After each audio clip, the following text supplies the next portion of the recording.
Assalamualaikum warahmatullahi wabarakatuh.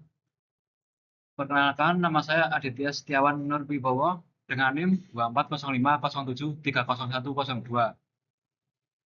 Pada kesempatan kali ini, saya akan mempresentasikan sebuah topik yang menjadi urat nadi dari keberlangsungan sektor manufaktur, yaitu manajemen perawatan industri.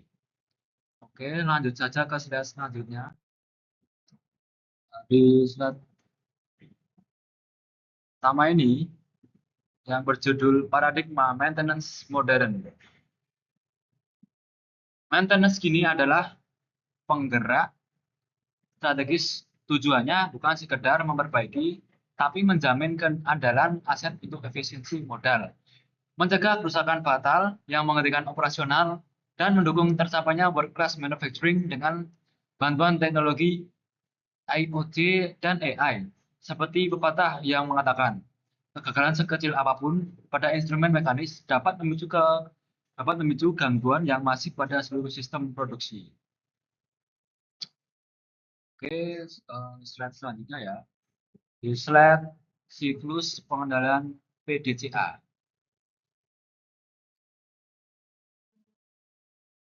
Dalam manajemen perawatan, kita berpegang teguh pada siklus perbaikan berkelanjutan yaitu PDCA. Yang pertama itu plan atau rencanakan. Kita mulai dengan menyusun jadwal preventive maintenance, menyiapkan inventaris, spare part, dan membuat SOP yang jelas. Yang kedua itu ada DU atau juga dengan kerjakan. Selanjutnya adalah eksekusi perintahnya. Mohon maaf. Selanjutnya adalah eksekusi perintah kerja. Pada tahap ini, aspek keselamatan ataupun juga K3 adalah prioritas mutlak. Misalnya dengan penerapan sistem LOTO ataupun lockout take out. Yang ketiga itu cek atau periksa. Kita tidak bisa hanya berasumsi, kita harus mengevaluasi data aktual melawan target, seperti melihat performa MTBF, MTTR, dan OEE melalui dashboard. Dan yang terakhir itu ada edge atau tindak lanjut. Jika ada kerusakan berulang, kita lakukan root cause analysis atau RCA singkat untuk mencari akar masalahnya, lalu kita jadikan sebagai standar prosedur yang baru. Dan siklus ini akan terus berputar. Oke, selanjutnya yang berjudul taksonomi KPI terstandar. Bagaimana kita tahu bahwa sistem maintenance kita berhasil? Kita mengukurnya melalui Key Performance Indicator atau KPI yang terstandarisasi menjadi 4 dimensi. Yang pertama itu ekonomis ataupun mengukur efisiensi biaya perawatan terhadap nilai aset. Standar industri yang baik adalah menekan biaya ini di bawah 3%. Dan nomor 2 itu adalah teknis. Mengukur ketangguhan mesin. Target ketersediaan mesin idealnya harus di atas 95%. Dan yang nomor 3 itu adalah organisasi. Mengukur branch time, yaitu presentasi waktu efektif teknisi benar-benar bekerja memegang alat, bukan waktu untuk mencari alat atau menunggu instruksi. Targetnya di atas 65%. Dan yang terakhir itu adalah leading. Mengukur indikator proaktif seperti kepatuhan jadwal PM untuk memprediksi keandalan mesin di masa depan. Slide selanjutnya itu di slide 5 ya, yang berjudul Mean Time Between Failures atau bisa disebut singkatannya itu MTBF. Mari kita bahas lebih dalam salah satu KPI teknik terpenting. MTBF atau rata-rata waktu antar kerusakan. Rumusnya adalah total waktu operasi dibagi jumlah kegagalan. Semakin tinggi angka MTBF, semakin tangguh mesin tersebut. Bagaimana strategi meningkatkannya? Yang pertama, kita gunakan FMEA untuk menganalisis potensi kegagalan komponen kritis sebelum itu terjadi. Yang kedua itu terapkan precision maintenance. Misalnya, jangan asal pasang poros, tapi gunakan laser alignment agar sangat presisi. Dan yang ketiga atau yang terakhir itu optimasi kemasan, karena gesekan adalah musuh utama dari komponen mekanis. Slide selanjutnya itu yang berjudul struktur waktu atau maaf, struktur waktu MTTR.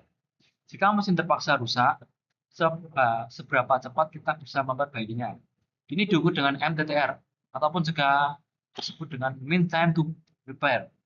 Menariknya, untuk menurunkan waktu perbaikan, fokus kita justru seringkali bukan pada kecepatan memperbaiki, melainkan pada optimasi waktu non-teknis. Waktu perbaikan itu panjang karena ada waktu untuk detection atau menyadari ada yang rusak, diagnosis atau mencari tahu penyakitnya, dan logistik atau menunggu suku cadang datang dari gudang. Barulah masuk ke fase fix and test. Untuk mempercepat proses ini, kita bisa meminjam metodologi SMED dan dari Lean Manufacturing untuk mengeliminasi pemborosan waktu saat persiapan.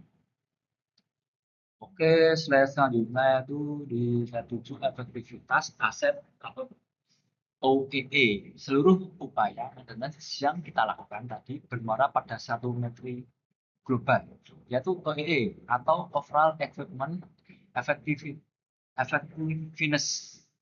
OEE adalah hasil perkalian dari 3 faktor. Yang pertama availability, yang kita jaga dengan mengurangi breakdown mesin. Yang kedua performa, yang kita jaga dengan mencegah mesin melambat atau sering berhenti sejenak. Dan yang ketiga itu quality, yang kita jaga agar mesin tidak menghasilkan produk cacat. Di industri manufaktur modern, mencapai nilai OEE sebesar 85% diakui sebagai standar kualitas kelas dunia atau world class. Slide selanjutnya itu yang berjudul Sistem Informasi atau CMMS. Di era modern, mengelola ribuan aset dan jadwal dengan kertas adalah hal yang mustahil. Kita membutuhkan pusat pemandu digital yang disebut CMMS ataupun Computerized Maintenance Management System. Sistem ini mengubah segalanya.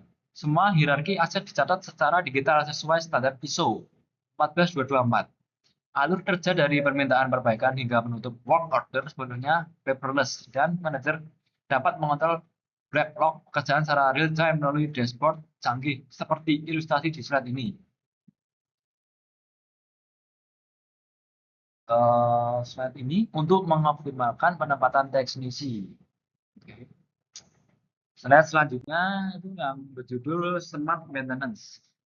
Melangkah lebih jauh ke masa depan, kita tidak lagi hanya mendigitalisasi data, tapi membuat mesin bicara. Inilah era Smart Maintenance. Dengan memasang sensor IoT, kita bisa memantau vibrasi dan suhu mesin secara real time dari jarak jauh. Kita juga menciptakan digital twin, yaitu gambaran virtual dari mesin fisik untuk melakukan simulasi tanpa menghentikan produksi pabrik. Puncaknya, data sensor tersebut diolah oleh kecerdasan buatan AI menggunakan algoritma machine learning untuk memprediksi sisa umur pakai sebuah komponen atau rule. Kita mengganti spare part tepat sebelum alat itu benar-benar rusak. Di slide selanjutnya itu kesimpulan strategis. Sebagai penutup dari presentasi ini, ada 3 kesimpulan strategis yang harus kita pegang. Yang pertama, maintenance adalah investasi strategis. Ini bukan lagi tentang biaya perbaikan, tapi tentang menjaga data jantung perusahaan. Dan yang kedua itu ada data adalah kunci. Keputusan tidak lagi dibuat berdasarkan insting, melainkan dari metrik pasti seperti MTBF, MTTR, dan OEE. Dan yang terakhir itu yang ketiga, transformasi digital wajib dilakukan. Menuju smart maintenance bukan sekedar tren teknologi, melainkan syarat mutlak untuk memenangkan daya saing di industri global. Demikian pemaparan saya mengenai manajemen perawatan industri. Semoga materi yang disampaikan dapat memberikan wawasan baru tentang betapa vitalnya peran maintenance di era modern. Terima kasih atas perhatiannya. Kurang lebihnya mohon maaf. Wassalamualaikum warahmatullahi wabarakatuh.